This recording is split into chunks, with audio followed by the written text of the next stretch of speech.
한국전쟁은 참 기가 막힌 전쟁이죠. 왜냐하면 300만이 죽거나 행방불명이 되고 300만이 부상을 당했고 1000만 이상 가족을 양산한 동족 상장의 비극이 한국전쟁이에요. 근데 근현대사의 모순 중에 하나예요. 근데 더 기가 막힌 건 이 전쟁이 끝나지 않고 있다는 거예요. 70년 동안. 이 모순이 그대로 남아있는 게 한반도예요. 이제 그런 모순들이 좀 몇 개 있습니다. 우리 사회에서. 우리가 그런 걸 공부하자고 여러분 이 자리에 있는 것이고요. 지난번 식사 자리에서 제가 그런 얘기를 했지만 안산에도 이런 사회교육이 엄청 많아요. 저는 뭐 거의 다 했는데 그 사회교육기관에서 하는 강의가 대부분 여러분 경쟁사회에서 이기는 법, 건강하게 잘 사는 법, 우리 가족들하고 행복하게 사는 것, 이거 굉장히 중요한 거예요. 중요하게는 이런 것들만 가르쳐요. 근데 우리는 이런 근현대사의 모순들을 한번 짚어보고 다시는 이런 모순들을 이 자손들한테 물려주지 않고 극복해야 되겠다. 그런 교육을 합니다. 그래서 좀 무겁기도 하고 어떤 때는 좀 가끔 거부감이 들기도 하고 그런 분들이 있을 거예요. 또 그런 표현을 하신 분들도 있어요. 또는 전혀 못 들어봤던 교육이다. 이런 얘기 하신 분들도 꽤 많습니다.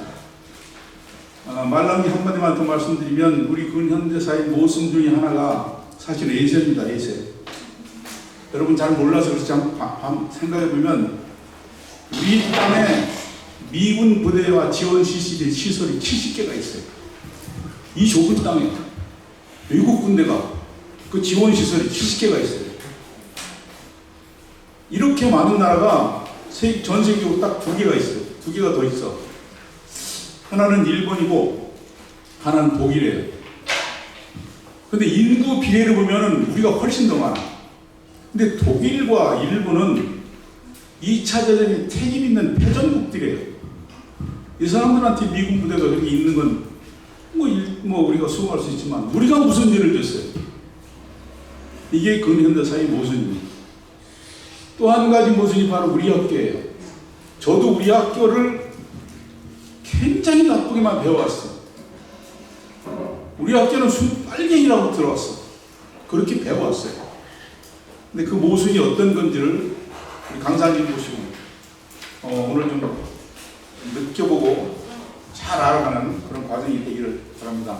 강사님 제가 소개해드릴게요. 우리 강사님 벌써 몇 번째 지금 모시는데 우리 손미 선생님은요 우리 학교 아이들을 지키는 시민 모임 공동 대표이시고 코리아 국제평화 포럼 공동 대표이고요. 전국 여성연대 상임 대표, 6.15 공동선언 실천 남측위원회 상임 대표. 제가 얼마 전까지 지난 5월까지 6.15 공동선언 안산 지역위원회 상임 대표이거든요. 근데 우리 강사님은 전국 상임 대표입니다. 어쨌든 제가 지금 얘기한 이 근현대사에 우리가 품을 수밖에 없는 이 모순들 중에 하나인 우리 학교에 대해서 정말 소중한 분 모셨으니까요. 뜨거운 박수로 청해 듣도록 하겠습니다. 고맙습니다. 저는 우리 학교와 아이들을 지키는 시민모임 공동대표 맡고 있습니다. 손미희라고 합니다. 네, 참 용감하신 분들이 모이셨네요. 코로나 전국에 막 모이지 말라고 뭐 나날이 떠들잖아요. 그래서 저희들도 이제 강의 막 준비하면서 이거 뭐 말해야 되나 이런데 계속 눈치만 보게 되더라고요.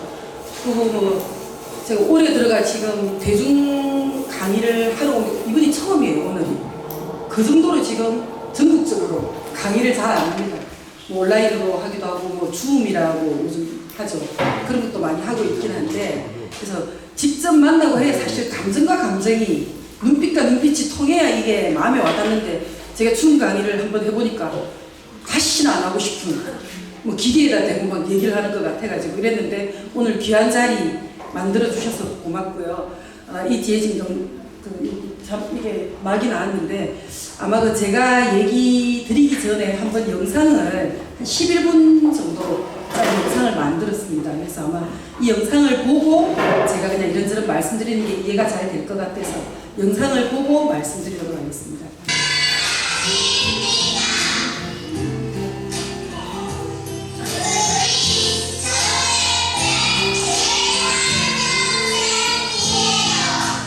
리아, 가서 보낼 수 있나? 애가 조선 사람이니까 제가 리아, 영어를 할 수 있어? 내가 태어나 자란 것은 일본. 우리 엄마 아빠도 일본에서 태어났고 우리 할머니 할아버지도 일본에서 태어났어요. 하지만 내 고향은 제주도. 춘추 할아버지가 일제시대 때 그곳에서 건너오셨습니다. 나는 제일동포 4세입니다. 내가 다닌 학교는 우리 학교. 정확히는 조선 조중고급학교이지만 우리는 그냥 우리 학교라고 불러요. 여기서 조선은 우리나라가 분단되기 전에 조선을 말합니다. 우리는 우리 학교에서 교복으로 저고리를 입고 직접 만든 교과서로 우리 말과 역사를 배워요. 우리나라가 일제에서 해방됐을 때 일본에 있던 우리 동포는 200만이었어요. 그중 여러 문제가 겹치면서 60만 명 정도가 남았어요. 그렇게 일본에 남은 우리 할머니 할아버지들이 제일 먼저 한 일은 빼앗긴 우리 말과 역사를 자식들에게 되찾아주는 것이었습니다. 그래서 일본 전국에 우리 학교가 많이 세워졌습니다. 그런데 일본 정부는 우리 민족이 만든 우리 학교를 싫어했어요. 우리 학교를 강제로 폐쇄하고 학생들을 일본 학교로 편입시켰죠. 그 과정에서 많은 동포들이 다치고 경찰에 끌려가고 학생이 총에 맞아 죽기까지 했어요. 하지만 우리 할머니 할아버지들은 그러지 않고 맞서 싸워 다시 우리 학교를 세웠습니다. 일본 정부의 우리 학교 탄압은 지금까지 이어지고 있습니다. 우리는 90년대까지 일본 학생이라면 모두 살 수 있는 정철 전기통 학원도 살 수 없었고 아무리 실력이 좋아도 일본 공식 체육대회에는 나갈 수도 없었어요. 거기다 저고리를 입은 학생들을 향한 습격 사건이 늘어나면서 우리는 이제 학교 밖에서는 저고리를 입지 못하게 되었어요.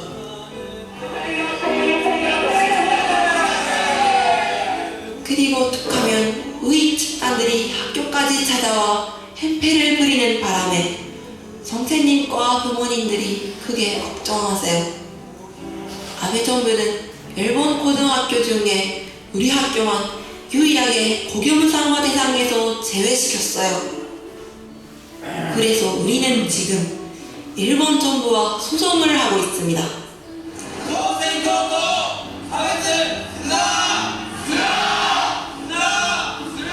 자신들의 잘못된 거부를 인정하지도 방송하지도 않는 일본 땅에서 그 역사의 증인인 우리의 존재 그리고 우리 학교가 일본 입장에서는 눈에 가시겠죠. 사회적 편견에서부터 제도적 차별까지 일본 사회에서 우리 학교, 우리 동포들은 해방 70년이 넘었지만 아직도 투쟁 중이에요.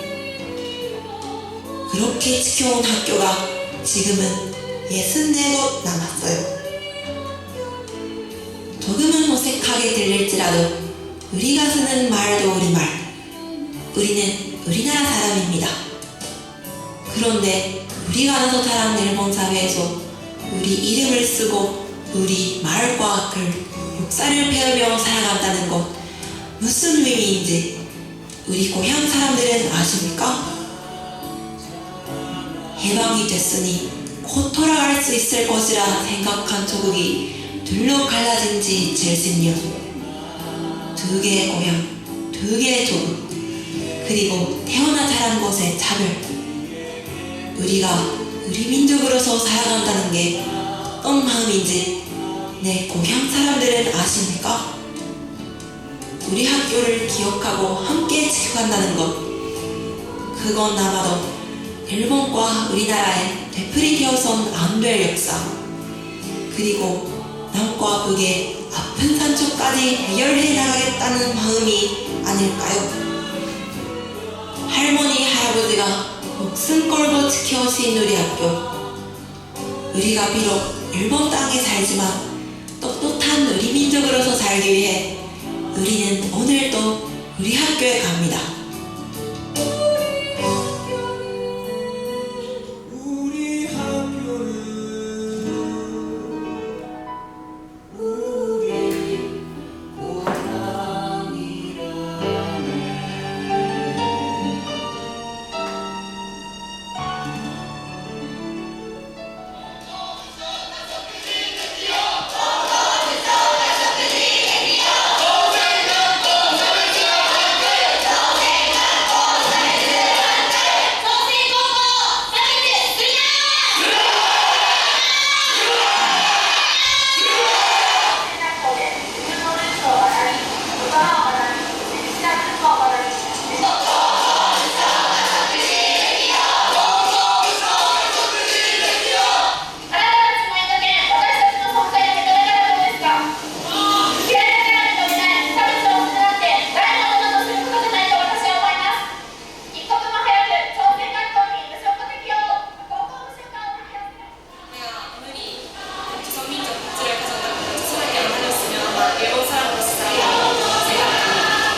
하나, 둘, 하나.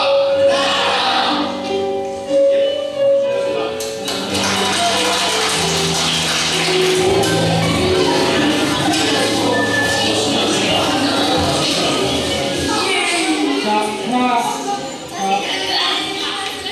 자, 찍겠습니다. 자, 하나, 둘, 셋.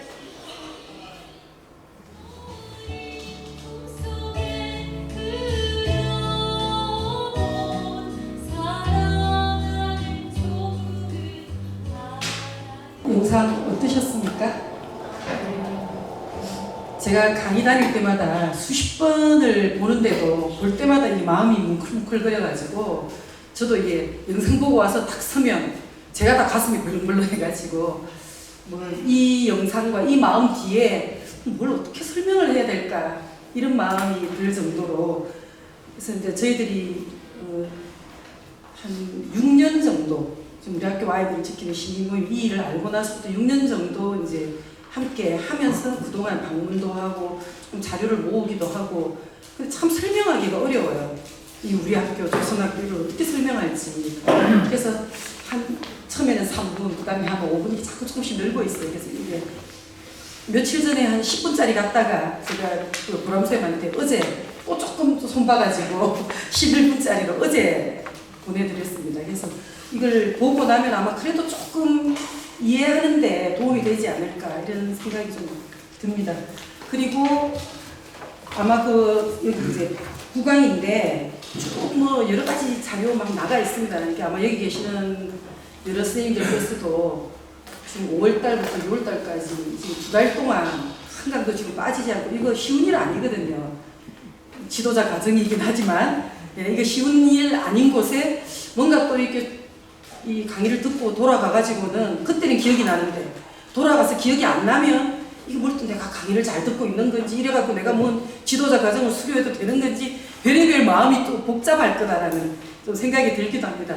그래서 이 자료는 그냥 선생님들이 오늘은 편하게 그냥 얘기만 들으시면 될 것 같아요. 그 비디오 보듯이 금방 동영상 보듯이 저도 뭐 이야기 어렵게 할 줄 모르는 사람이고 제가 활동하면서 느꼈던 거 그리고 꼭 나누고 싶은 그런 이야기 중심으로 이제 말씀을 드리면 그냥 선생님들은 다 끝나고 나가지고 시간 될 때 제 이야기와 이 영상이 머릿속에 좀 남아있으면 한번 틈날 때 한번 쭉 읽어보시면 훨씬 이해가 좀 쉬울 것 같습니다. 그래서 그냥 뭐 쭉 정리는 했고 이게 뭐 굉장히 뭐 어려운 말도 있고 뭐 장황한 얘기 같은데 그냥 간단합니다.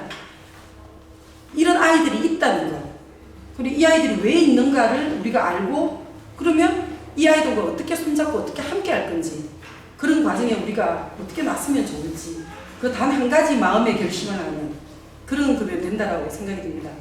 예, 선생님들 9강, 8강까지 들으셨는데 주로 분단, 통일 이런 이야기를 쭉 하신 거죠. 네. 예, 앞에 보니까 쟁쟁한 선생님들 많이 계시던데 어땠습니까? 재밌었습니까? 예.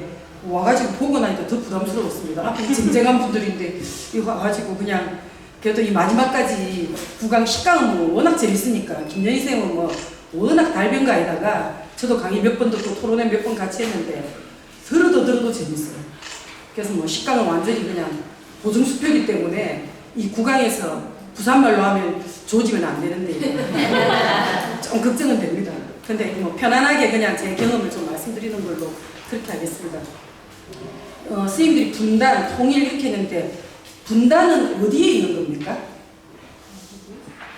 남쪽, 북쪽, 우리 안에 있는 거죠. 또 우리 안에. 예. 저도 여태까지 분단, 남과 북에만 있는 줄 알았습니다. 근데 아까 영상 보셨지만 이 분단이라는 게 남과 북에만 있는 게 아니라는 걸 알게 됐습니다. 일제 36년 치하에 있다가 강제징용으로 일본으로 끌려간 그 할머니 할아버지의 자식들이 지금 5세 6세가 되어 있습니다. 이분들이 가고 싶어서 갔습니까? 징용 노동자로 끌려갔습니다. 끌려가가지고 조국이 일제식민지에서 해방이 되었는데 이제 돌아가야 되겠다. 그리고 바로 돌아갈 수가 없어서 조금 시간 끄니까 바로 또 분단이 돼버렸어요. 그래서 우리가 이 학교를 조선학교라고 하는데 이 조선이라는 게 조선민주주의 인민공화국도 아니고 그냥 조선일보, 조선대학 할 때 고유명사 조선. 일제시대 때 끌려갔을 때는 조선이었어요.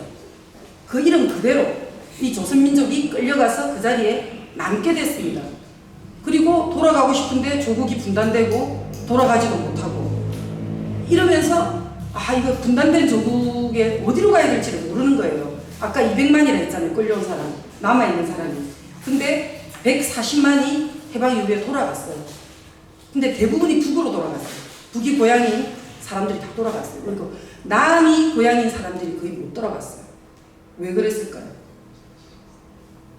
왜 그랬을 것 같습니까? 북은 다 돌아갔는데 저희들이 학교 방문하면 교장 선생님이 아이들한테 물어봐요. 할아버지, 할머니 고향이 남쪽인 사람 거의 70% 이상 손 다 들어요. 북쪽이 고향인 사람 없어요. 그래서 저희들이 더 깜짝 놀랐어요. 왜 북이 고향인 사람이 없을까? 근데 140만에 돌아간 사람들의 대부분이 그렇게 돌아갔다라는 겁니다. 근데 남쪽이 고향인 사람들은 이승만 정권 시절에 돌아가겠다라고 한 것을 받지를 않았다라는 거예요. 그리고 그때 당시에 일본에서 끌려와서 그래도 그 막노동을 하면서 자식하고 같이 먹고 살려고 일들을 했을 거잖아요. 그리고 돈을 모으고 이러고 있는데 이제 돌아간다라고 하니까 그때 나온 게 그때 돈으로 지금 따지면 한 100만 원 정도만 가지고 돌아올 수 있다. 지금의 100만 원이면 돌아와서 뭘 하겠어요. 그러니까 이렇게 분단의 세월이나 고향으로 돌아가는 게 길어질 줄 모르고 이거는 뭘까? 그럼 조금 좋은 세월이 오겠거니 하고 기다린 거예요. 돌아오지는 못하고. 근데 그냥 기다릴 수가 없잖아요. 일본으로 끌려가서 처음 1세대들은 우리말을 할 줄 알아요. 말할 수 있을 때 끌려갔으니까. 근데 가서 아이를 낳고 이제 새끼들이 말을 못하는 거예요. 그래서 이거 큰일이다. 고향으로 조국으로 돌아가는데 우리말을 모르고 간다는 게 이게 말이 되는가.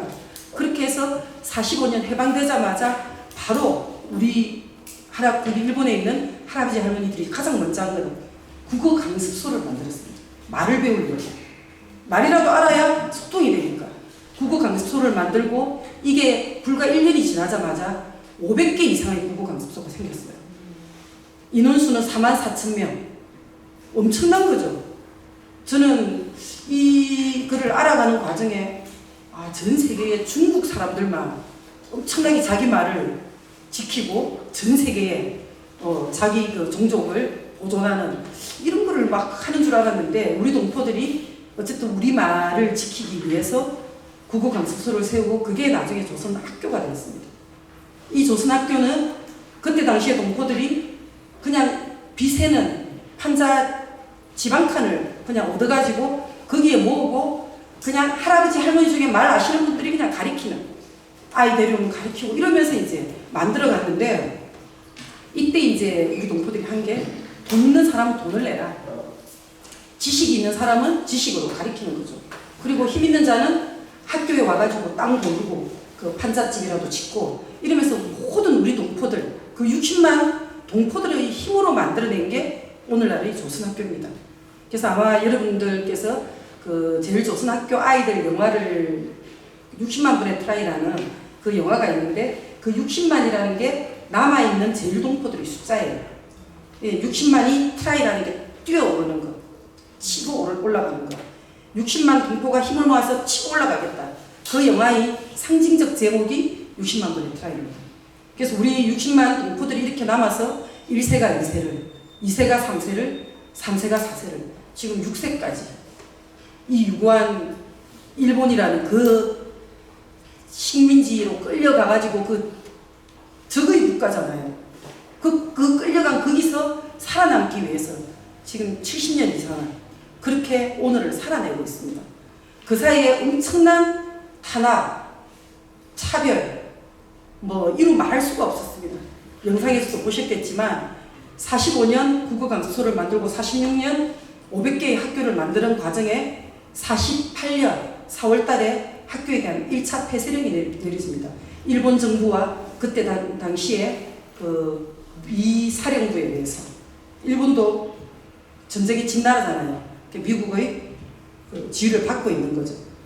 여기가 학교를 어느 날 폐쇄하면서 무조건 끌고 가서 아까 보셨죠? 어린아이들까지 다 끄집어내서 땅바닥으로 내동댕이 치고 그때 아마 이 영상에서 제일 꼬마 아이 배영애 선생님인데 그분이 아직 살아계십니다. 그래서 우리가 일본 가면 오셔가지고 그때 당시 얼마나 무서웠는지 그 정언을 하기도 하고 언니들부터 다 끄집어냈는데 이 선생님 너무 무서워가지고 못 나가고 있으니까 일본 헌병이 들어가지고 내동댕이를 쳤답니다.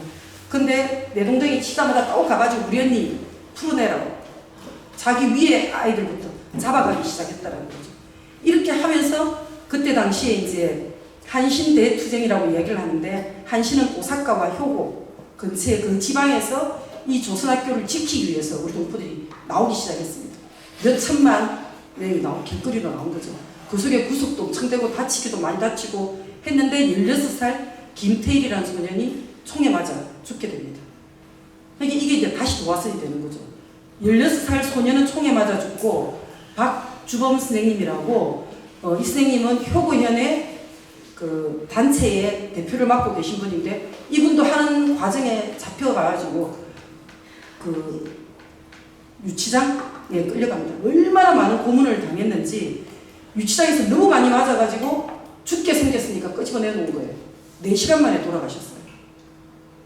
그때 이렇게 직접 돌아가신 분은 2분이지만 실제 맞아가지고 몇 년 동안 병석에 있다가 가신 분들도 한두 분이 아니고 이렇게 우리 동포들은 4.24 한신투쟁을 민족교육을 지키기 위해서 굉장히 힘들었던 그 끔찍한 그러나 승리한 이런 걸로 이분들은 기억을 하고 있습니다. 근데 48년에도 그랬고 49년에 2차 폐쇄령이 또 내려져요.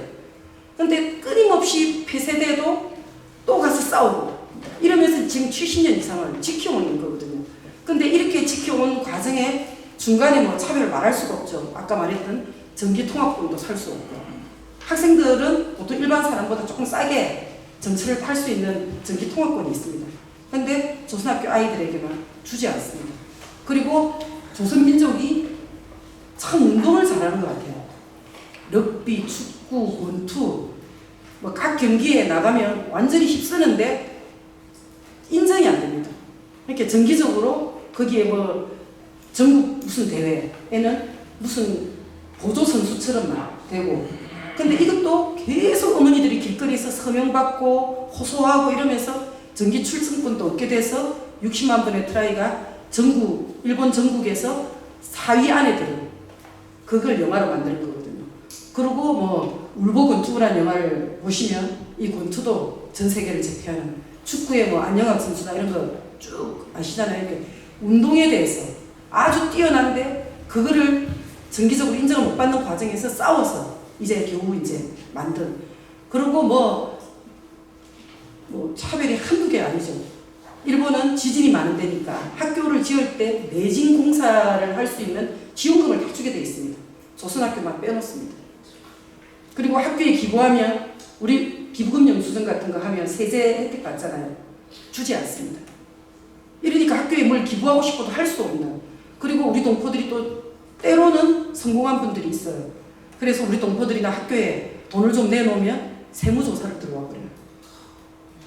그러니까 이게 눈에 보이는 것만이 아니 그 수십 년 세월 동안 이런 차별과 탄압 속에서도 학교를 지켜왔단 말입니다.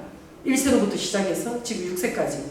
근데 지금 이 시점에 남아있는 학교가 그때 당시 500개라고 했잖아요. 처음 만들 때. 지금은 64개. 얼마나 어려운 세월입니까? 64개, 139개 교. 이건 뭐냐면은 유치원부터 해가지고 초, 중, 고급 학교. 그 다음에 중고급 학교, 고급 학교, 대학교 이런데 초, 중, 고급 학교인데 초급 따로, 중급 따로, 고급 따로를 각각 이렇게 하면 139개가 되고 초, 중, 고급 학교를 하나로 따지면 64개가 됩니다. 지금 현재 남아있는 숫자는 64개 그리고 139개 학교 8,000명이 남아있습니다. 근데 그 탄압받는 땅에서 유치원, 소학교, 중학교, 고등학교, 대학교까지 이런 역사를 가진 곳이 없어요. 저는 일본에 방문해서 학교 가서 아이들에게 저런 이야기를 합니다. 남쪽에 보물 국보 1호가 뭡니까? 이 남쪽에 대한민국이 국보이고 예, 남대문이죠. 북은 뭡니까? 북은 평양성. 예, 그 이야기를 합니다. 남은 남대문이고 북은 평양성인데 그거는 분단된 땅에서 국보다. 그러나 나는 감히 여러분께 말씀을 드립니다라고 하면서 통일된 나라의 국보 1호는 당연히 조선학교와 여러분들입니다. 라고 얘기합니다. 우리 민족에 이런 보물들이 없어요. 그 차별과 탄압 속에서도 민족성을 잃지 않고 자기 정신으로 자기 말로 자기 발로 그 자리에서 당당히 살아가고 있는 거는 이게 아마 우리 제일동포들과 우리 그 조선학교 다니는 이 아이들이 훌륭한 정신이 아니면 이 감이 있을 수 없다라고 저는 생각합니다. 그래서 통일이 되고 나면 당연히 우리 민족의 보물은 조선학교여야 된다라고 저는 주장하는데 어찌 될지 모르겠습니다. 통일전국 가서 여러분하고 함께 아마 오늘 이야기 듣고 제 말에 동의가 돼 주시면 같이 좀 목소리를 높여줬으면 좋겠습니다. 저는 어쨌든 뭐 유네스코 이런 게 문제가 아니고 우리 민족의 보물은 조선학교다. 6년 동안 떠들고 다닙니다. 네, 빨리 통일이 와야 제가 이 말이 맞는지 안 맞는지 좀 증명을 해야 되는데 마음이 좀 바쁩니다. 어떨 때는 저런 생각을 합니다. 앞에 제 이제 소개를 드릴 때 6.15 남측위원회 뭐 상임대표, 전 전국여성연대 상임대표 뭐 이렇게 단체 활동들을 쭉 하고 하다 보니까 주로 처음 알았던 게 통일로 딱 시작하다 보니까 제 갈 게 그냥 분단과 통일밖에 없더라고요. 그래서 그 일을 쭉 해왔는데 어떨 때는 저도 이제 올해 나이가 57인데 한 번씩 가다가 이게 저보다 연세 많으신 분들 이제 죄송한데 참 늙었나 싶을 정도로 이렇게 처량한 마음이 들 때가 있습니다. 갑자기 눈물이 막 날 때가 있고 갑자기 이제 뭐 애국자는 아닌데도 이 우리 민족의 운명이나 아이들을 생각하면 한숨이 확 나면서 갑자기 이렇게 다운이 된다고. 그러면 우리는 예를 들면 분단된 땅에서 남쪽에서 통일운동을 하는 건 어떻습니까? 요즘이야 뭐 6.15 시대부터 와가지고 남북관계가 지금 굉장히 어렵지만 그래도 6.15와 14, 4.27, 9.19까지 와가지고 굉장히 지금 저 뒤에 이경원 선생님 어떤가 모르겠는데 이전에는 뭡니까? 통일운동, 통일하자는 말만으로 감옥을 갔던 시기잖아요. 아마 이경원 선생님도 통일운동 하다가 감옥 가신 걸로 저는 알고 있는데 제 남편도 마찬가지입니다. 제 남편도 평생을 통일운동 하다가 보니까 감옥을 여러 차례 갔다 왔어요. 근데 이전에는 남편이 감옥 갔다 왔다는 말도 밖에 나가서 말을 잘 못했어요. 그게 또 문제가 돼가지고 또 큰 일이 사건이 터질까 싶어가지고 이게 분단 아닙니까? 자기 하고 싶은 이야기도 제대로 못하는 통일 이야기는 할 수도 없는.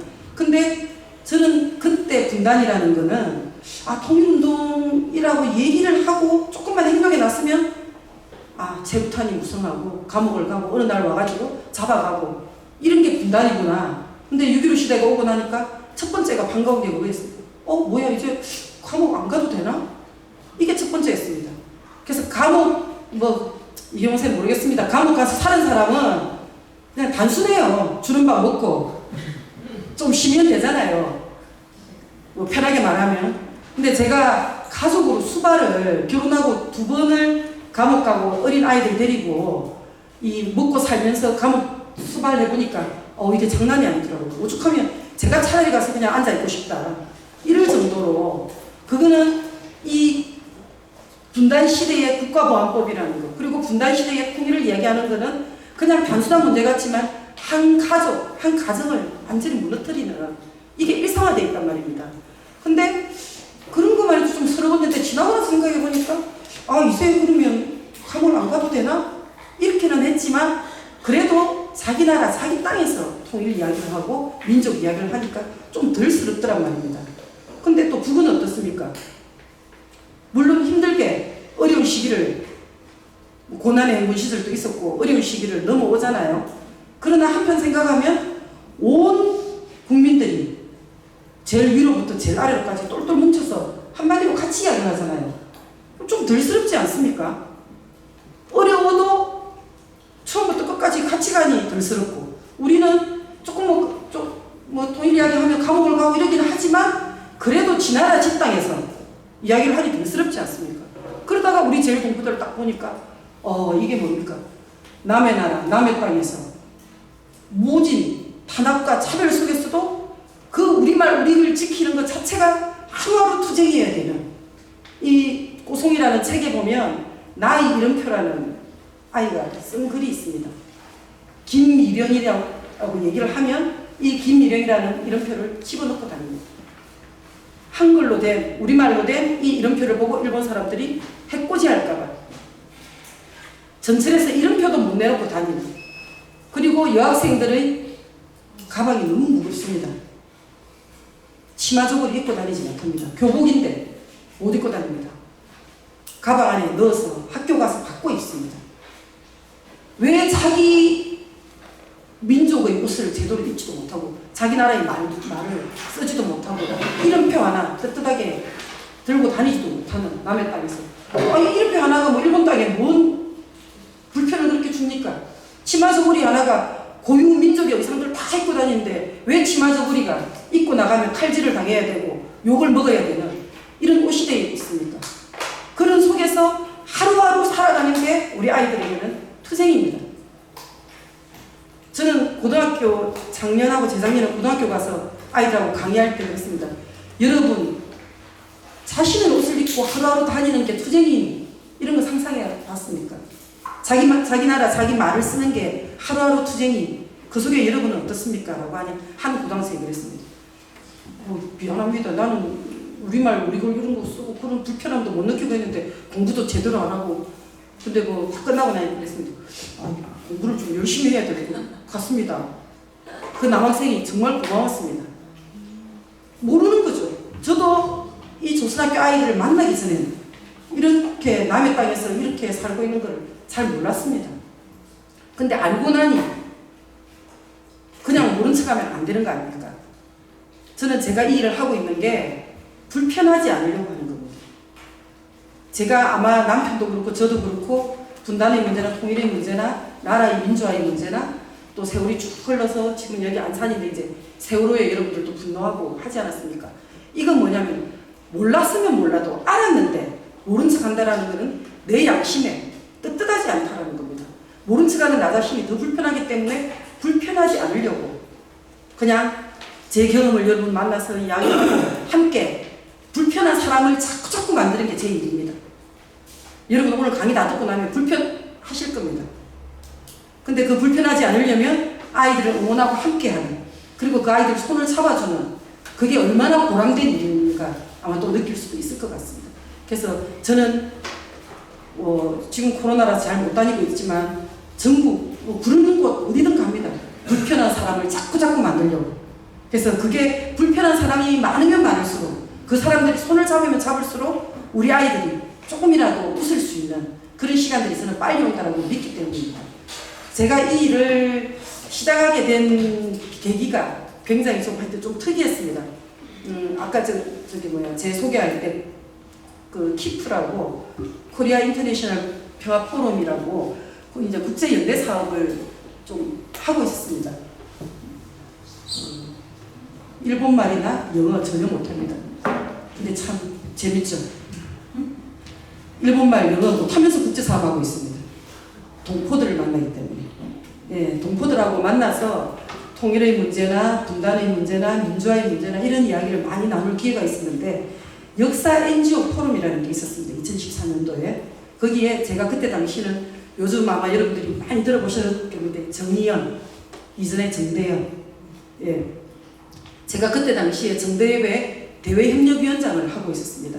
그래서 역사 NGO 포럼에 일본에서 있는 거기에 참가를 했는데 거기는 우리는 이제 뭐 일본군 위안부 문제라든지 또 어디는 역사 교과서 왜곡 문제라든지 강제징용 문제라든지 이런 것들을 각 주제를 가지고 가고 문과 토론하고 전체 토론하는 자리인데 일본 분이 올라가서 한 30분에 걸쳐가지고 정말 열변을 토하셨습니다. 완전히 뭐 덩치도 좋고 목소리도 워낙 크신 분인데 이분이 30분 내내 떠드는 거는 조선 학교에 대한 이야기였습니다. 일본 분이었습니다. 학교 선생님인데 본인은 퇴직 교사라고 했습니다. 예, 퇴임하고 나서 근데 이분이 하는 이야기는 일본 땅에서 이 조선학교를 여러분들이 알고 있냐 그리고 한국에서 많은 사람들이 와 있는데 이 조선학교에 대해서 당신들은 아느냐 이 사람들이 일본에 끌려와서 지금 동안 어떻게 살았고 어떻게 했는데 여전히 지금도 탄압받고 차별받고 있는 거에 대해서 당신들은 같은 민족의 일인데 왜 모른 척 하느냐. 한국에서 온 모든 사람들이 되고 막 화를 내고 야단을 쳤습니다. 근데 저도 일본군 위안부 문제로 갔는데 조선학교 문제를 듣긴 했습니다만은 그게 제 문제라고 생각을 안 했습니다. 그리고 또 한국에서 활동들을 하는 분들은 다이나믹 코리아 아닙니까? 할 일이 너무 많고 너무 역동적이고 이렇게 모든 일을 안다고 다 할 수가 없으니까 그냥 알고도 저희는 누군가가 또 하겠거니 내일은 아니겠거니 이러고 이제 넘어가는 겁니다. 근데 그 하세가와라는 선생님이 아까 제일 마지막에 화이팅 할 때 제일 처음에 이렇게 이야기하셨던 분인데 이분이 이야기를 합니다. 이 사람들이 이 조선학교 아이들이 왜 탄압을 받아야 되는지 이 시간에도 공부를 하고 있어야 될 학생들이 왜 길거리에서 전단을 나눠주고 서명을 받고 재판을 하고 있고 여기에 대해서 어른들은 부끄럽지 않느냐. 그리고 한국에서 온 사람들은 자기 민족의 문제에 나서지 않는 거 부끄럽지 않느냐라고 엄청나게 화를 냈습니다. 그리고 마지막에 하신 말씀이 자기가 이 일을 한 지 몇 년이 됐는데 이 일을 하는 자기에게 제일 동포들이 고맙다라고 인사를 한답니다. 인사하지 말라고 화를 냈습니다. 자기가 왜 그 인사를 들어야 되냐. 본인은 조선 민족을 위해서 코리아 사람들을 위해서 일을 하는 게 아니라고 얘기했습니다. 퇴직 교사로서 일본의 교사로서 일본의 미래를 위해서 그 일을 한다라고 얘기했습니다. 일본이 남의 나라를 강제로 식민지화하고 거기에 대해서 제대로 사과도 배상도 잘못을 뉘우치지 못하는 그런 상황에서 또다시 식민지의 부산물로 생겨난 이 조선학교와 아이들 여전히 차별하고 탄압하고 있는 이 역사가 너무 부끄러워서 이런 자기의 일본의 구대들이 자라났을 때 나중에 뭘 배울까 너무너무 부끄럽고 창피해서 본인은 탐나는 대로 이렇게 떠들고 다닌다라고 이야기했습니다. 참 부끄러웠습니다. 알지만 모른 척 했던 게 부끄러웠고 돌아가서 이걸 하려니 뭐 일은 너무 많은데 이걸 또 내일로 받아먹고 어떻게 해야 될까 사실 좀 고민이 많았습니다. 근데 그날 저녁에 끝나고 났는데 오늘 또 여기 끝나고 나면 뒤풀이 하잖아요. 일본도 문화가 강의 딱 끝나고 나면 뒤풀이를 해요. 뒤풀이가 이제 사실상 본판이죠. 사람들하고 친해지기도 하고 자기 이야기를 할 수도 있고 강의는 한 사람 얘기만 듣지만 뭐 뒤풀이 가면 각자 자기 이야기를 다 할 수 있잖아요. 근데 이 선생님이 무슨 작정을 한 듯이 제 앞에 딱 앉았어요. 저는 피해가고 싶어가 불편해서 막 도망을 가다시피 했는데 어떻게 알고 하고 딱 저 앞에 왔더니 이제 옆에 통역 해가지고 그 이야기 하는 거예요. 손 선생, 뭐 당신이 여성운동도 하고 그리고 또 뭐 통일운동도 하고 뭐 여러 활동을 활발하게 하고 있다라고 들었는데 한 가지 좀 물어보자. 당신 왜 당신 동포의 문제에 대해서 입 다물고 있냐. 추궁을 막 하셨어요. 너무 미안하고 부끄러운데 그렇다고 뭐 다이나믹 코리아에서 할 일이 많고 지금 이렇게 할 수가 없잖아요. 죄송합니다. 한마디였습니다. 그리고 돌아가서 진지하게 어떻게 함께 할지 고민하겠습니다. 하고 약속을 했습니다. 약속을 하고 왔으니까 지켜야 되잖아요. 그날부터 불편한 거죠. 정말 할 일은 많은데 이제 쫓아다니는 거예요. 그래서 생각을 해보니까 저처럼 이렇게 이 일을 몰랐던 사람들을 한 명이라도 알게 하는 게 필요하겠구나. 그리고 막 만나러 다녔어요. 그리고 이제 처음에는 좀 큰 조직이 필요할 것 같더라고요. 근데 이 우리 학교를 지키는 모임인데 조선학교지만 아이들 우리 학교라고 부르잖아요. 그래서 우리도 이제 공부하기에 우리 학교. 그리고 그때 당시에 아마 한국 사회에 이 조선학교를 많이 알리게 된 계기가 김명중 감독의 우리 학교라는 영화였습니다. 그래서 그 이제 고유명사도 따고 그래서 이제 우리 학교와 아이들을 지키는 뭔가를 만들어야 되겠다. 그리고 민주노총, 한국노총, 전교조 이런 데를 찾아갔습니다. 큰 조직에 가서 좀 멍하면 방패막이가 될 거다라고 생각했습니다. 조직이 만들자마자 바로 탄압을 받아버리면 무너지잖아요. 그래서 좀 거대한 조직들이 좀 앞에 받쳐주면 좋겠다 싶어가지고 그렇게 찾아가서 흔쾌히 하고 이제 굉장히 큰 조직이 될 것 같았습니다. 뭐 만나는 데마다 만나는 단체마다 사람마다 너무 호응이 좋았기 때문에 그래서 이거 한국 사회에서 꽤 큰 시민 조직이 만들어지겠구나 꿈에 부풀었죠. 근데 2014년도입니다. 그때 2014년 4월 16일 세월호 딱 터져버렸어요. 뭐 세월호 앞에 그 어떤 문제도 이야기하지 못하는 상황 아니에요. 세월호에 우리 아이들이 그 온 국민이 지켜보는 가운데 침몰하는 그 충격, 그 속에 일본에 우리 학교 아이들이 있습니다. 이 아이들이 뭐 어떻게 하고 있습니다. 말하지 못했어요. 전부 저도 이제 그때 뭐 세월호 다 집중을 하고 그러고 있는데 나날이 이 인터넷으로 보니까 조선학교 아이들이 길거리에 나와서 여전히 전단을 나눠주고 있고 여전히 서명을 받고 있고 아이들이 재판을 걸고 있고 이게 자꾸 보이니까 막 마음이 죽겠는 거예요. 그래서 이제 더 이상 미룰 수 없다. 알리기라도 해야 되니까 너무 크게 만들려고 하지 말고 조그만하게라도 시작을 해보자. 그렇게 해서 6월 13일 2014년 6월 13일 우리 학교와 아이들 지키는 시민 모임을 만들었습니다. 그리고 공동대표로 제가 그때 여성단체 대표였기 때문에 저랑 아무래도 뭔 단체를 만들고 이러면 우리는 단체를 만들 때 보통은 사회에 저항하는 운동 단체들이 많잖아요. 그러면 주로 앞에 내세우는 사람들이 누구입니까? 탄압을 좀 받더라도 저항할 수 있는 종교인들이죠. 제일 표시가 많이 나는 사람들이 누굽니까? 종교인들 중에서 앞에 딱 나섰을 때 스님 아닙니까? 머리도 없고 도포자를 휘날리는 그 장상 딱 입고 이러면 혼자 스님. 그리고 뭐 많이 생각했습니다. 원불교, 천주교, 기독교 쭉 했는데 그때 당시에 원불교는 다른 일로 굉장히 그 제주 해군기지 반대하는 거기에 완전히 다 있었죠. 그러니까 너무 종교인들도 여러 군데서 한꺼번에 부탁을 하면 안 되니까 그래서 이제 카톨릭만 빠지고 그때 당시에 공동대표가 스님 그리고 목사님 그리고 이제 그 여성단체로 저 이렇게 세 사람이 공동대표가 되면서 시작을 했습니다. 시작한 날이 또 6월 13일이에요. 6월 13일 혹시 무슨 날인가 아십니까? 네, 미선희 교수님가 미군 장갑차에 깔려 죽은 날입니다. 그래서 뭐 날짜를 피해가든 어쨌든 간에 가보니까 이 대한민국 역사는 어느 날짜 어느 그를 찝어도 아프지 않은 날짜가 없어요. 저는 그게 분단이라고 생각합니다. 여러분이 어느 날짜 한번 해보세요. 그리고 역사 연표 한번 보십시오. 우리 민족에게 아프지 않은 날이 있는지. 참 안타까운 겁니다. 오늘 또 우리는 하여튼 그걸 보면 이 분단이 이렇게 우리에게 가까이 있구나 이렇게 느낄 수 있을 것 같습니다. 6월 13일 날 발족을 하고 바쁜 단체들이 모였기 때문에 욕심을 부리지 말자라고 했습니다. 딱 두 가지만 하려고 했습니다. 저처럼 몰랐던 사람들 알게 만들자, 알리자라는 거죠. 이런 조선학교가 있다는 걸 남쪽 사회에 알리자. 그리고 또 하나는 그때 당시에 조선학교를 찾아가는 게 국가보안법 위반이라고 얘기했습니다. 그리고 남북교류협력법 위반이라고 얘기했습니다. 그래서 뭐 별 수 없잖아요. 법을 어겨야죠.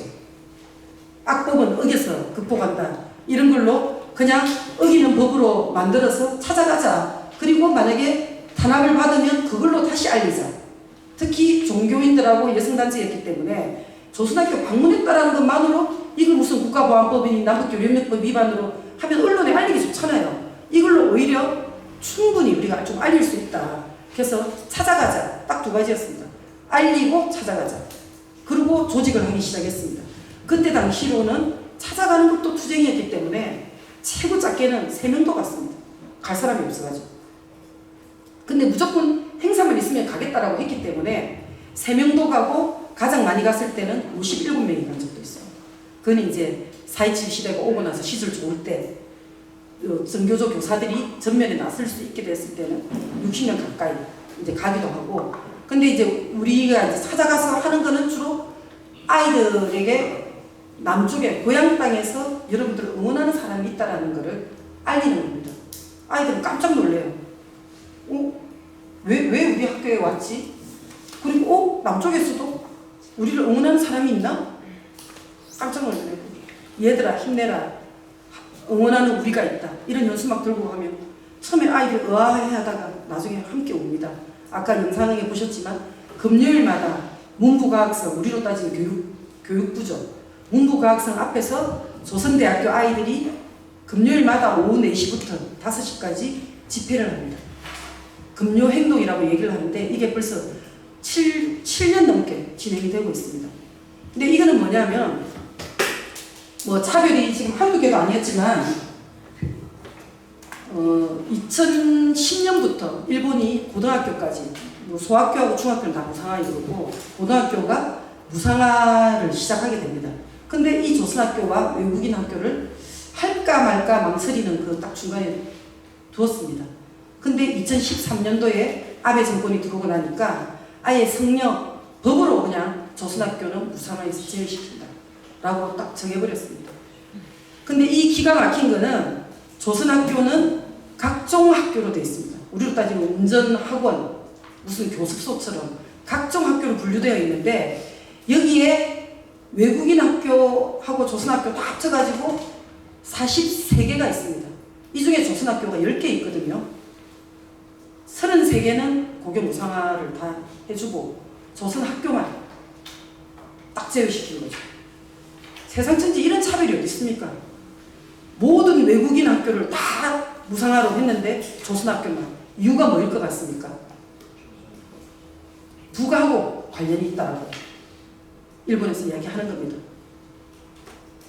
총연계 학교다. 북하고 관련이 있다. 북의 주입식 교육을 받는다. 어떨 것 같습니까? 여러분도 그렇게 생각하십니까? 저희들도 잘 몰랐는데 가서 설명을 들어보니까 충분히 좀 이해가 됐습니다. 아까 말씀드린 것처럼 해방이 되고 돌아가고 그 140만이 돌아갈 때 남쪽이 고향인 사람 돌아가지 못하고 북은 거의 다 돌아갔다고 했잖아요. 근데 이 동포들이 정말 그 김치를 팔고 양말 뭐 이렇게 꿰매고 밤마다 뭐 휴지를 모으고 이런 걸 해가지고 학교를 짓는데 돈을 내기 시작하고 학교를 하나하나 지어나갈 때 정말 어려워서 중간에 포기하고 싶었던 때가 있답니다. 동포들도 더 이상 지탱할 수 없는 그럴 때 북에서 교육원조금과 장학금이 왔답니다. 1957년부터 지금까지 벌써 몇 년입니까? 57년부터 지금까지 우리가 흔히 알았던 고난의 행군이라고 그 어려운 시절에도 교육원조금을 보냈답니다. 지금까지 하면 5천억이 넘는 우리 돈으로 환산하면 올해 4월 달에 또 보냈습니다. 그때 저도 가서 이제 그 조선학교 선생님한테 들은 이야기인데 북에서 그런 이야기를 했답니다. 나라가 남의 나라 식민지 때 끌려가고 나라가 분단돼서 고향 땅에 돌아가지도 못하고 있는 우리 동포들이 그래도 아이들을 가르치겠다고 교육을 시키겠다고 하는데 그 아이들이 차별을 받았으면 안 된다. 그리고 그 아이들이 돈이 없어서 교육을 못 받는 건 더욱더 안 된다. 그러면서 이제 돌아가신 김일성 주석께서 그렇게 말씀하셨답니다. 우리가 공장 하나 못 짓고 아파트 하나 못 짓고 병원 하나 못 짓더라도 이 돈을 아껴서 제일동포들에게 보내도록 하자. 그 제일동포들이 남의 땅에서 그래도 우리말 글을 배우려고 하는 이 성의가 얼마나 이쁜 거냐. 이거는 우리는 지체하지 말고 보내야 된다. 그날로부터 보낸 게 벌써 수십 년째. 이러니까 가서 그 동포 선생님이 그렇게 이야기합니다. 정작 제주도가 고향이, 남해가 고향이, 본인들은 고향 땅에서는 아무런 모른 척하고 일본에 귀화해서 살아라. 내팽겨치고 이렇게 하는데 자기들은 분단 이전에 끌려왔단 말입니다. 하나의 조선일 때.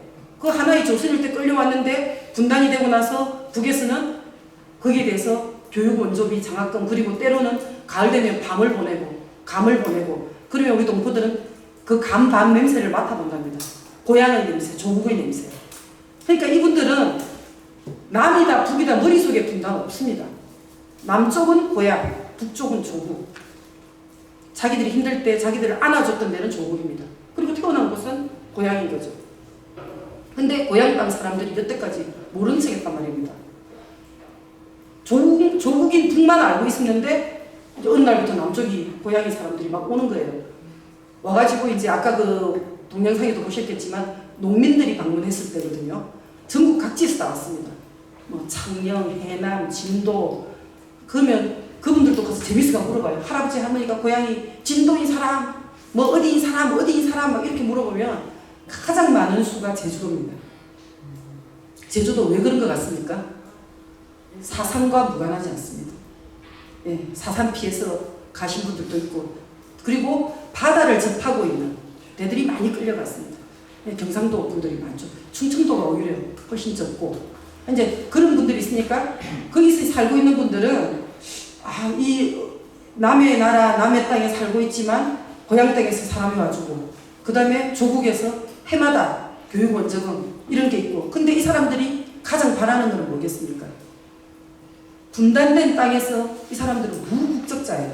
조선이라는 게 국적이 아닙니다. 그냥 분류표예요. 국적을 선택하라고 얘기합니다. 일본 아니면 한국을 선택하라고 얘기를 하는데 이 사람들은 선택할 수 없다라고 얘기합니다. 그냥 조선이라는 이거는 분류 기호일 뿐이고 국적 자체가 없다라는 겁니다. 그래서 통일이 되기 전에는 우리는 국적도 없고 무국적자로서 자신들은 자기의 조국, 고향 이런 걸 찾는 거는 하나의 땅, 통일되는 거 외에는 방법이 없다. 통일이 돼야 이 남의 땅에서 받는 서러움도 끝이 난다 라고 생각을 하는 겁니다. 그래서 이분들이 이제 그렇게 쭉 지금 70년 이상을 지금 살아오고 있는데 우리가 이제 학교를 방문을 하죠. 그러면 고향 땅에서 왔다고 처음에는 희끗희끗 아이들 막 쳐다보다가 나중에 오면 고향 땅에서 왔다고 어떤 아이는 와가지고 제 고향은 남해입니다. 뭐 제 고향은 뭐 어디입니다. 그리고 이 고성이 책에도 보면 이름이 호남이가 있어요. 할아버지가 전라도가 고향인 거예요. 근데 나중에 통일되면 꼭 돌아가서 호남 땅에 가서 자기 고향을 찾아가라고 호남이라고 이름을 지어가지고 그렇게 해놨는데 그 호남의 진보 교육감인 김성환 교육감이 고성이 책을 봤어요. 호남 이름이 있으니까 이거 조금만 시절이 좋아지면 내가 이 호남이를 꼭 초청해가지고 이 아이들하고 좀 소개도 하고 이렇게 인사도 좀 시켜야 되겠다. 그 아이들 아마 좀 이런저런 이야기들이 책에 쭉 있는데 그게 우리 동포들의 역사에 다 있습니다. 우리가 학교를 방문하고 금요행동이라는 데를 처음 한번 가봤어요. 근데 이 금요행동은 뭐냐면 고교무상에서 제외된 이 아이들이 싸우다가 이기지 못하고 졸업을 해버렸어요. 그리고 보통 고등학교 졸업하고 나면 조선대학교를 가거든요. 이 조선대학교가 일본의 그 문부과학성에서부터 굉장히 떨어진 데서 한 2시간 정도. 그래서 아이들 노래에 보면 버스를 타고 전차를 타고라는 노래가 있어요. 그래서 이 아이들이 문부과학성까지 데모를 하러 오는 거예요. 근데 금요일 날 점심을 얼른 먹고 진짜 버스 타고 전차 타고 2시간이나 걸려가지고 문부과학성 앞에 와서 아까처럼 1시간 동안 조선학교를 차별하지 말라 데모를 하는 겁니다. 그게 금요행동인데 이 아이들이 그 항의행동을 하게 된 거는 본인들이 고등학교 때 무상화에서 제외된 거를 싸웠지만 이기지 못하고 졸업을 해버렸으니까 자기 후배들이 그대로 지금 차별을 받고 있잖아요. 그 후배에게 미안해가지고 금요일마다라도 우리가 와서 니네를 응원하겠다고 온 거예요. 이 아이들이 그렇게 금요행동을 하기도 하고 그 다음에 재판을 걸었어요. 이거는 차별이다. 그리고 이 재판하는 과정에 이 아이들이 재판정에 불려다니고 이 재판정에 이름 나오고 비디오로 얼굴 나가고 나니까 우익들이 또 나가기 시작하고 그 속에서 아이들이 계속 싸우는 겁니다. 그날 금요행동에 갔더니 그 아이들이 비가 엄청나게 내렸어요. 비 오는 날 비를 맞으면서 그 아까 그 동그란 나발 같은 걸 대고 우리를 차별하지 말라. 세금 다 내고 똑같이 하고 있는데 왜 우리만 무상화에서 제외하냐. 차별이다. 그리고 이제 어머니들이 와서 아이들은 그가 누구이든 어디에 있든 차별받았으면 안 된다. 왜 어린아이들을 차별하냐. 차별하지 마라. 세상에서 가장 나쁜 건 차별이다. 이걸 어머니들이 물으면서 얘기를 하셔요. 그러니까 우리가 같이 가가지고 한 10명이가 갖고 있는데 그 장면에서 어떻게 말을 못 하겠더라고요. 제가 마이크를 잡고 말할 기회가 생겼어요. 근데 뭐 비도 오고 아이들도 울고 저도 울고 뭐 말을 못했어요. 그래서 아이들에게 한 말이 너무 늦게 왔다. 미안하다. 그리고 분단된 땅을 너희들에게 물려준 것도 미안한데 지금까지 남의 나라 남의 땅에서 이렇게 또 차별받게 만드는 이 어른들이 너희에게 무슨 말을 하겠냐. 정말 미안하다. 그러나 너희들에게 약속을 하겠다. 돌아가서 금요일마다 너희들을 만나겠다. 금요일마다 한국의 일본 대사관 앞에서 조선학교 아이들을 차별하지 말라는 너희들과 똑같은 목소리를 우리도 금요일마다 내겠다. 하고 돌아왔습니다. 그리고 2014년 12월 5일부터 금요행동이라는 걸 시작을 했습니다. 물론 일본 문부과학성 앞에서 하는 것은 여러 명이 하는 집회이기 때문에 우리 그렇게 다 하지 못하고 대사관 앞에 그렇게 집회 허가가 나지도 않습니다. 그래서 1인 시위를 하게 됐습니다. 2014년 12월 5일부터 지난번까지 우리 1인 시위하면서 1, 2년이면 사실 끝날 줄 알았거든요. 너무 이 상식적인 일이니까 6년째 지난주 금요일 내일 또 하게 되죠.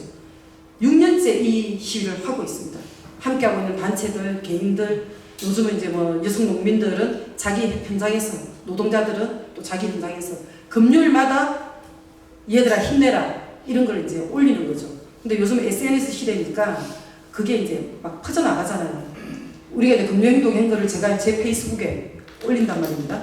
그러면 그 페이스북을 일본에 있는 동포들이, 어머니들이 다시 또 공유하고 이래가지고 금요일마다 야 고향 땅에서 이런 사람들이 이렇게 하고 있다. 우리한테 응원을 하고 있다. 이런 걸로 힘을 얻어가고 있습니다. 저는 그게 그렇게 하루하루 체크되고 있는 줄 몰랐어요. 금요일 되면 저도 긴장을 하고 6년째 그 일을 하고 있기 때문에 오늘 금요일인데 누가 빵꾸 안 냈나? 누가 뭐 이런 게 있는데 6년 동안 정말 빵꾸 한 번 없이 정말 대단한 일입니다. 이렇게까지 오는데 어느 날 일본에서 이제 사노 선생님이라고 그 일본에서 이 일을 하고 있는 분들은 거의 다 일본 분들이에요. 퇴직한 교사들이라든지 뭐 이런 분들이 많은데 이분들이 아까 하세가와 선생님처럼 자신의 아이들의 미래를 위해서 한다라는 이런 분들인데 이런 분들이 문자가 와요. 우리말을 또 하실 수 있는 분들이 많거든요. 대표님 오늘 금요행동 없었습니까? 이렇게 와요. 깜짝 놀라서 제가 바빠가지고 못 올린 날 기다리고 있는 겁니다. 금요일마다 한국에서 이게 하나 올라오면 전달하는 과정이에요. 그래서 지금은 이제 그나마도 요새 가장 많은 거는 일본 대사관 앞에서 금요일마다 하는데 또 제주도 영사관 앞에서 국민들이 해가지고 사진을 올려줍니다. 그리고 농뚜른 바통에서 얘들아 힘내라 영상으로도 사진으로도 해갖고 보내면 그러면 이제 뭐 270-1, 270-2, 270-3 쭉쭉쭉쭉 금요일마다 최고 많은 게 다시 6까지 금요일마다 이렇게 아이들하고 만나고 있는 거죠. 이렇게 우리는 아이들하고 금요일마다 만나고 있으면서 이 싸움이 빨리 끝나기를 바라고 있는데 참 쉽지 않습니다. 그리고 국제활동들도 어머니들이 엄청나게 합니다. 제네바까지 뉴욕까지 가가지고 국제사회되고 호소도 하고 그래서 유엔에 각종 위원회들이 많잖아요. 인종차별위원회, 인종차별철폐위원회, 그 다음에 뭐 사회권규약위원회, 아동위원회 뭐 여러 가지 위원회에서 가는 데마다 공고가 나왔어요. 조선학교만 고교무상화에서 제외하는 건 차별이다. 그렇게 하면 안 된다라는 공고사항이 나왔는데 아직까지 들은 척도 안 합니다. 그리고 아베 정권이랑 문부가 가서 얘기하죠. 권고일 뿐이다. 국제사회 규약이 왜 있습니까? 그 멀리까지 10수년 동안 어머니들이 치마저고리 떨쳐입고 가가지고 치마저고리만 입고 있어도 이 조선 사람이라는 걸 알기 때문에 들고 서 있는 겁니다. 저도 작년 1월 달에 제네바에 어머니들하고 함께 가서 이제 원정 투쟁을 간 거죠. 그리고 아베 정권에 대해서 그렇게 하면 안 된다라는 국제선언을 받아가지고 이걸 국제사회에서 전달하기 위해서 가지고 갔습니다. 이게 결국은 이게 우리가 가서 발언할 수 있는 것도 아니고 로비 활동이에요. 그냥 회의장에 전문가들이 들어가면 정말 로비에 서가지고 이걸 들고 있는데 이 어머니들이 여러 번 해보니까 이제 방법이 생겨가지고 가장 짧은 시간에 효율적으로 하는 방법을 찾아냈습니다. 요즘 이제 아이패드 거기에다가 아이들이 말을 하고 음악을 깔고 자막을 영어로 깔아가지고 들고 서 있는 겁니다. 그럼 짧은 시간에 입장하면서 딱 봐도 뭔 내용인지 구호는 적혀 있으니까 고교 무상화에서 조선학교 아이들을 차별하지 말라. 이걸 가지고 가고 그 전문가 위원들이 9명이 있는데 9명 중에서 1명을 입에서라도 그 문제가 나오면 그게 안건으로 상정이 됩니다. 그러니까 그 전문가들 입에서 그 이야기가 나오게 하기 위한 로비니까 얼마나 치열하겠습니까?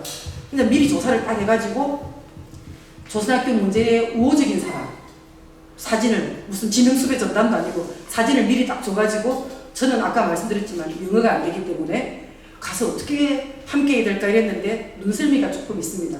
사람을 잘 기억하는 지금은 이제 나이가 되게 조금 그거하지만 그래서 그 미리 사진을 받아가지고 이 조선학교 문제에 우호적인 사람들이 사진을 갖고 있다가 지나갈 때 그 사람을 빨리 찾아내는 그거를 지금 하다가 2명을 찾아낸 거죠. 그러니까 나중에 끝나고 나가고 그 어머니들이 손 대표님 때문에 우리가 이번에 로비 활동이 잘 됐습니다는 인사말을 들을 수 있어가 참 고맙기는 했는데 딱 보니까 우리는 몇 년이 지나도 이렇게 4년마다 있는 건데 많이 바뀌잖아요. 참 전문가들 대단하더라고요. 유럽 쪽에서 오신 분들은 머리 스타일도 똑같고 옷도 똑같아요. 그러니까 뭐 4년에 조금 늙었다 뿐이고 살이 조금 쪘다 빠졌다 뿐이지 딱 봐도 누군가 아는. 그래서 거기서 아는 두 분을 제가 딱 보니까 자, 두 사람 같은데 막 뛰어간 거죠. 근데 뛰어가면 제가 생각이 아유 큰일 났다. 영어를 못하는데 큰일이잖아요. 근데 마음은 급하고 빨리 저 사람들 어필을 해야 되니까 그럼 막 뛰어가가지고 내가 사진을 딱 보여주면서 유 이렇게 한 거예요. 아니 손가락에 이랬는 것 같아요. 유 이렇게 하니까 보더니 yes. 그 다음 뭐 했겠습니까? please. 그냥 와가지고 일본말 영어를 할 줄 아는 어머니들 한테 무조건 모시고 간 거죠. 이분이 의장인 것 같다. 그러니까 막 갖다 대고 이 짧은 시간에 이거 들고 막 얘기하고 그런 사람을 두 사람을 어머니들에게 이제 모셔간 거죠. 그리고 너무나 다행히게도 해필이면 그 가장 긍정적인 사람이 의장이었고 그리고 함께 간 사람이 가가지고 어머니들이 막 이것만 가지고 있는데 눈물이 뚝뚝뚝 떨어지는 거예요. 그 아이들 어머니가 눈물 흘리는 걸 보니까 이 사람도 보다가 같이 울면서 걱정하지 말라고 알았다고 했는데 그 회의에서 이야기를 한 겁니다. 이렇게 차별받고 있다라는 사실이 있는데 근데 일본의 관리들이 오는 거죠. 그 관리들에게 질문하는 거예요. 이렇게 차별받고 있는데 당신들 이 문제에 대해서 어떻게 처리했냐 묻는 겁니다. 근데 그 대답을 하는 관리는 그렇죠. 우리는 차별이라고 생각하지 않습니다. 똑같이 하고 있습니다. 그럼 막 어머니들이 거기서 막 분노해가 소리 지르고 이러면 또 이제 거기서 조용히 하라고 참관인인데 왜 이렇게 떠드냐고 그런 활동이었습니다. 근데 다행히게도 거기도 아동규약권위원회인데 거기서도 공고사항이 나왔습니다. 근데 안 듣습니다. 지금까지 그걸 뭡니까? 쐐기의 경읽기 공고를 몇 년 동안 몇 번에 걸쳐서 했는데도 하고 듣진 않지만 우리 어머니들은 계속 들을 때까지 알아먹을 때까지 이걸 해야만이 아이들의 웃음을 찾아줄 수 있다라고 그렇게 생각을 합니다. 그래서 어머니들이 나서가지고 아까 그 통합권 안 되는 거 그다음에 전국 대회에 나가는 거 하나부터 전부 투쟁해서 하나씩 얻었는데 여전히 지금 싸움의 와중에 있는 거는 고교무상화에서 제외되고 있는 이거는 아이들이 재판에 나서고 오사카, 도쿄, 그리고 후쿠오카, 아이치, 히로시마 5군데서 재판이 진행이 몇 년에 걸쳐서 됐습니다. 전부 패소했습니다. 저도 그 재판 때마다 쫓아가는데 너무나 간단합니다. 재판 딱 이야기하면 기각한다. 그리고 재판 비용은 재판을 걸은 사람이 내라. 빵빵빵. 그게 끝입니다. 여전히 우리로 따지면 대법원에 지금 올라가 있지만 거의 이길 가능성은 없다고 보고 있습니다. 근데 어머니들이 이야기를 합니다. 우리 아이들이 탄압을 받고 있지만 어려운 일만 있는 게 아니다. 이 아이들이 고교 무상화에서 제외될 때 너무 억울해가지고 자기 스스로가 자기를 변호하기 위해서 법조인이 됐습니다. 조선학교 출신의 변호사가 23명이 나왔습니다. 고교 무상화 이 싸움 와중에 내 목소리로 내가 공부해서 일본 법정에서 내 힘으로 이기겠다라는 거예요. 그러니까 어머니들은 우리가 탄압을 받고 있지만 나쁜 일만 있는 게 아니다라고 그 아이들을 보면서 또 희망을 가집니다. 근데 기가 막히게도 이렇게 각종 차별과 탄압을 하는 와중에 작년에 더 새로운 탄압이 또 시작이 됐습니다.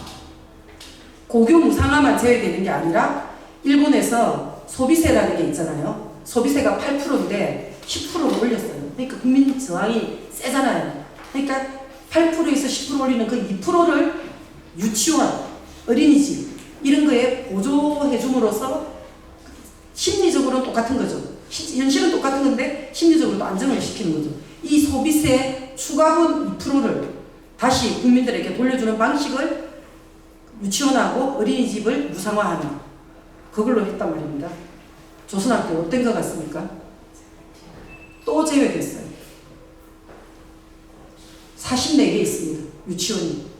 근데 우리 동포들은 이 문제를 고교 무상화보다 훨씬 심각하게 생각하는 것은 3살부터 적용이 됩니다. 3살부터 유치원이나 어린이집을 우리 학교를 가지 못하면 우리 유치원을 가지 못하면 일본 학교로 가야 되는 거잖아요.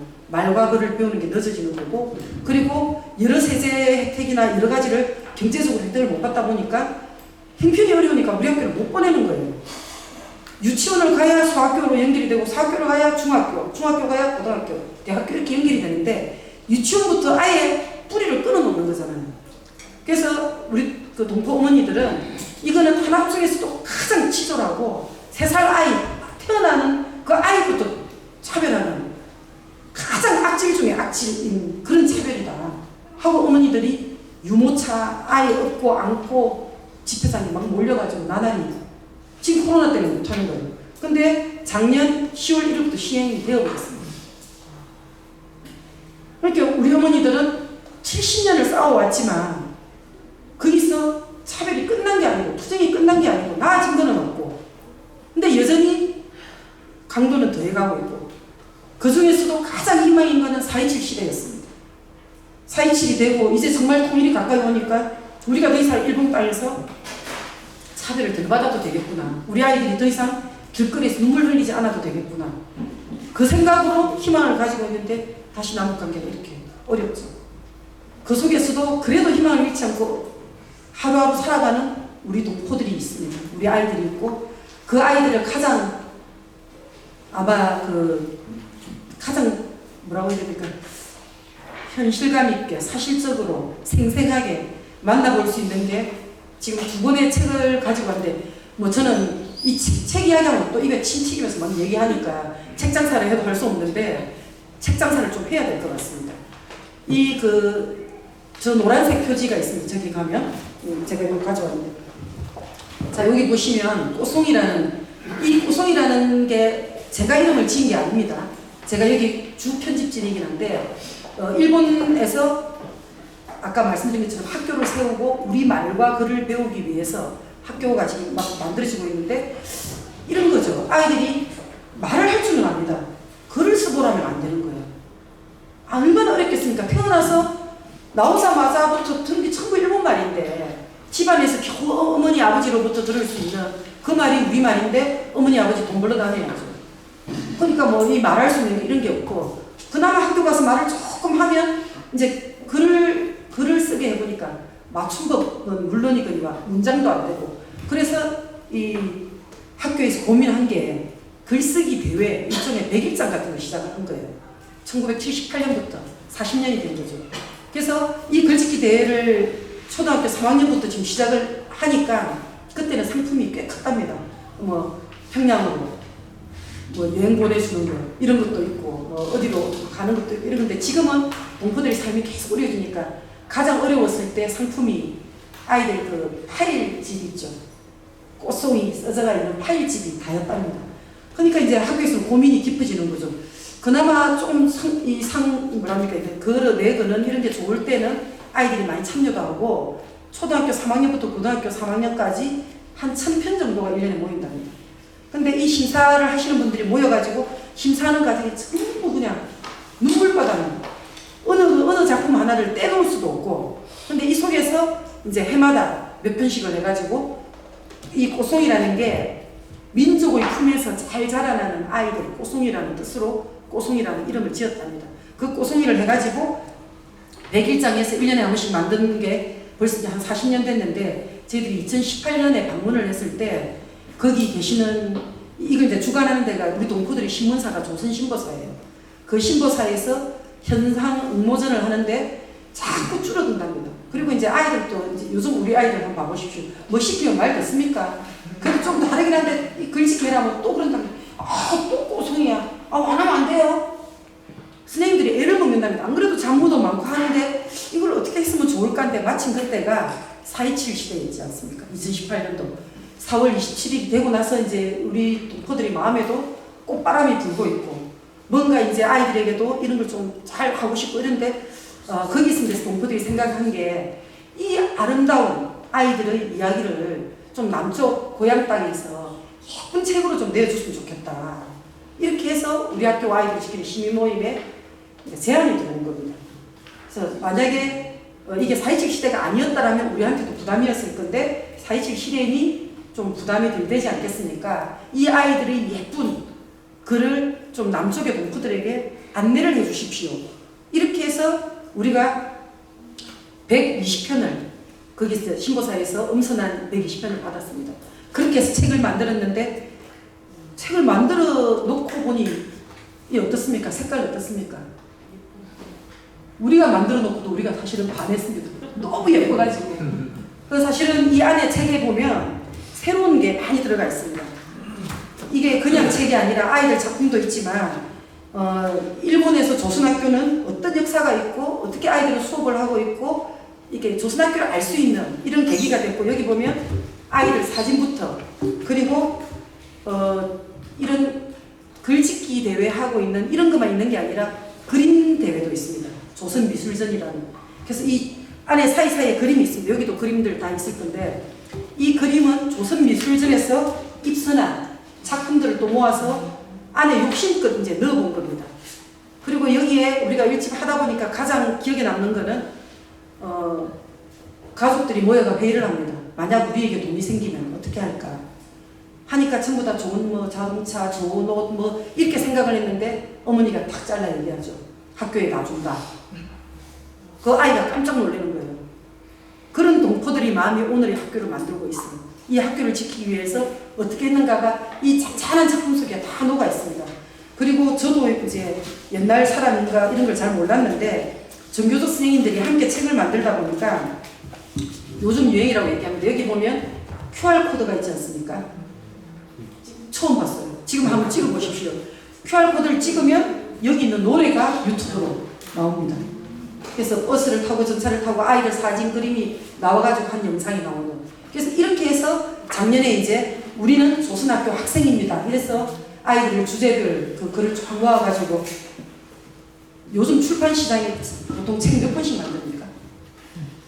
잘 안 팔리죠, 책. SNS니까 뭐 전부 다 영상으로 이런 걸로 다 보고 1세, 2세, 3세 1만 권 찍었습니다. 몇 개월 사이에 엄청나지 않습니까? 이렇게 해서 책을 만들고 원래는 계약 조건 중에 하나가 300권만 조선학교로 보내는 걸로 이렇게 했는데 SNS에 이 꼬송이가 만들어진다고 올리고 나니까 금융행동을 계속 나누는 분들이 이걸 나르니까 이 책 딱 나오자마자 제일 먼저 신청 오는 데가 도쿄에서 왔어요. 도쿄에 어떻게 보내줍니까? 이 발송료가 더 비싼데.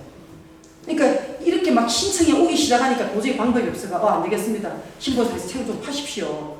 우리가 그냥 넉넉하게 보낼 테니까 파십시오. 이렇게 해서 작년에 처음에 300권, 그 다음에 500권, 800권을 보냈는데 책이 모자랐습니다. 하고 학교를 방문해보니까 학교마다 책들이 없으니까 교실 입구에 딱 책 한 권 놔둬놓고 남쪽에서 만든 우리의 꼬송이 딱 한 권이니까 아이들이 지나가면서 보고 싶을 때마다 이렇게 보는 겁니다. 그러니까 이제 같이 갔던 방문했던 사람들이 이거 안 되겠다. 학교마다 책을 비치해야 되겠다. 해가지고 각 학교마다 10권씩 보내는 그래서 3,000권 보내기 운동을 했습니다. 그래서 1집은 3,800권이 우리 동포들에게 가 있습니다. 그리고 작년에 이 꼬송이가 그나마 우리 동포들에게 큰 위안이 되고 너무나 행복한 이 꼬송이만 보면 웃음이 절로 나는 그리고 우리 동포 선생님 중에 한 분은 시인이 있는데 기적의 꼬송이라고 또 시를 썼습니다. 기적의 꼬송이가 남쪽으로 날아가서 꽃이 되어 피었네 활짝 피었네 이 꽃이 다시 일본으로 와서 어두웠던 우리의 마음을 활짝 피게 하는구나 이런 식의 그 시를 내어서 기적의 꼬송이라는 책을 만들고 여기에 힘입어가지고 이 집을 또 만들자 이렇게 됩니다. 참 겁도 없이 시작을 했습니다.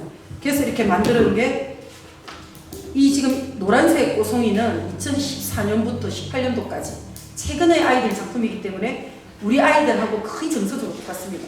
그래서 전교조 선생님들이 학교 수업 시간에 활용도 합니다. 예를 들면 초등학교 2학년이 쓴 학교 가는 길 희정이라는 아이가 썼는데 그거를 읽어줍니다. 나는 학교 가는 길이 너무 즐겁고 어쩌고 저쩌고 저쩌고 있으니까 그걸 보고 남쪽의 아이가 수업할 때 물어봤답니다. 이걸 보고 어떤 느낌이 들어요? 희정아 너는 학교가 왜 재밌니? 나는 학교가 가기 싫은데 이렇게 해가지고 또 남쪽에서 모인 아이들 글 이런 게 동포들에게 또 전해지기도 하고 그래서 좀 시간이 지나면 꼬송이를 본 느낌의 글을 또 책을 만들어가지고 동포들이 보는 이렇게 하면 서로 힘이 되지 않을까. 이건 우리 아이들의 이름을 이 꼬송이라는 아이들 이름을 하나하나 불러보는 한 계기도 되고 아이들이 손을 잡아주는 이 계기가 될 것 같습니다. 그리고 이 진달래 색깔의 꼬송이는 꼬송이 처음 나왔을 때 1978년부터 임수경 방북이 언제입니까? 89년. 그때까지 모은 작품을 다시 재구성을 한 겁니다. 근데 이 집은 좀 내용이 셉니다. 우리는 이때가 민족교육이 굉장히 어려워서 그 고난을 극복했던 글을 좀 써 있는 게 아닐까 생각을 했는데 민족교육의 부흥기였답니다. 그래서 뭐 아주 이 뭐 기쁜 일, 그리고 80년도 광주, 우리는 잘 몰랐지만 80년 광주를 우리 동포들은 외신을 통해 가지고 강당에 모여 가지고 보고 있었답니다. 그 분노가 어땠겠습니까? 눈앞에서 어린아이들이 막 학살당하고 있는 이런 걸 보면서 우리는 몰랐을 때죠. 그러니까 그 분노를 글로 담은. 그래서 우리가 그 책을, 그거를 한 말에 진짜 고민이 많았어요. 너무 세니까. 예를 들면 뭐 전두환 찢어 죽이자라는 그 뭐 이런 게 있는 나의 분노도 끓고 있었다. 뭐 이렇게 하니까 이 책을 내가 이거 잘못해가지고 이거 너무 세면 또 부담이 되는 거잖아요. 근데 이제 우리 안에서 막 토론이 벌어졌습니다. 있는 그대로를 보여줘야지. 왜 그러냐 어쩌냐 했는데 광주를 사실은 올해가 광주 40주년이죠. 좀 그 특집으로 한번 내보려고 처음에 사실 시작을 했는데 너무 세가지고 여러 해를 모으고 한 편만 들어있습니다. 그 중에 가장 약한 걸로. 한번 나중에 한번 읽어보십시오. 가장 약한 게 그 정도니 센 거는 어느 정도일지 우리 민족의 우리 동포들이 고향 땅에서 그 군사독재 정권에 의해서 학살당하는 사람들에 대한 분노가 어땠는지, 그리고 그걸 너무 가슴 아파하고 함께하지 못한 것을 너무 미안해하고, 그리고 그 임수경 방북 때 같이 통일 티셔츠를 만들어 입고 그 방북을 지지하고 응원하고 이런 글들이 실려 있습니다. 그리고 이 책에서는 아까 뭐 노래로 나오는 QR코드 이상으로 가장 더 어디에도 없는 게 있습니다. 40년 전에 이 작품을 써서 실려있는 사람을 만났습니다. 9분의 인터뷰가 실려있는데 이 중에서 8명이 여기에 실려있고 뭐 학교 교장 선생님도 있고, 지금 민족교육을 40년 전에는 어떻게 했고 지금은 어떻게 했는지.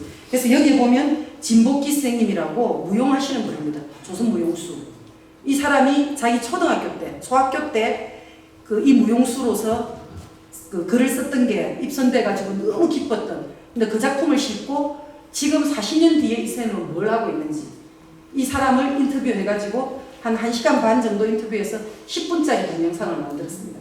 그래서 여기도 이렇게 QR코드를 찍어보면 이 진복기라는 사람의 이전과 지금 40년 전의 진복기와 40년 후의 진복기.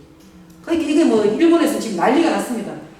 아마 그 우리가 조금 빠른 것 같아요. 일본은 이렇게 QR코드를 가지고 뭐 인터뷰 영상도 오고 이런 게 별로 없나 봐요. 이렇게. 이런 획기적인 책을 어떻게 만들 수가 있냐고 이렇게 제가 자꾸 자랑하고 싶은 게 잘 모르더라고요. 일찍도 그렇게 많이 판매는 됐는데 QR코드를 활용할 줄 몰라요. 이게 뭐지 이렇게 하는데 아마 여러분들 나중에 한번 보시고, 요즘은 핸드폰 좋아가지고 QR코드 다운 안 받아도 그냥 사진만 찍으니까 바로 연결이 되더라고요. 그래서 아마 이걸 보시면 이거는 우리 동포들이 40년 전 역사, 그리고 이 지금의 아이들, 그리고 이게 그냥 40년 전과 불과 14년부터 18년까지 몇 년 전의 글들이지만 70년 이상 우리 민족의 말과 글을 지켜오고 남의 땅에서 어떻게 민족성을 지키면서 오늘을 만들어 왔는지 우리 동포들의 역사가 여기에 있습니다. 그리고 이제 겨우 고향 땅에서 사람들이 오는 걸 너무나 가슴 깊게 반가워하고, 그리고 고마워하고, 이 사람들이 이제 남도, 고향인 남쪽도 조국인 북쪽도 우리들에게 이렇게 많은 관심을 가지고 있고 우리야 손잡고 있구나. 그러면 우리가 더욱더 힘을 내어서 지지 않고 일본에 맞서서 끝까지 승리해서 통일정부를 만들어가는 그 일에 우리가 나서겠다라는 이 우리 동포들, 우리 아이들이 있습니다. 우리에게는 하루하루가 일상일 수 있지만 이 아이들에게는 그 일상인 하루하루가 투쟁의 날인 이런 아이들이 있다는 것을 여러분께서 기억해 주시고 이 아이들을 응원하고 손잡아주는 그런 시간들이 되었으면 좋겠고, 이 아이들이 왜 지금까지 남의 땅에서 이렇게 살고 있는가는 기본은 분단이고, 이 분단을 극복하고 통일로 만들어가는 과정이 우리 아이들에게 웃음을 줄 수 있는 그런 날이 될 거기 때문에 다시 한번 호소드립니다마는 여러분들이 좀 불편하시더라도 더 많은 불편한 사람을 만들어 주시고 우리 아이들을 손잡고 응원해 주는 일에 함께 나섰으면 좋겠습니다. 네, 고맙습니다.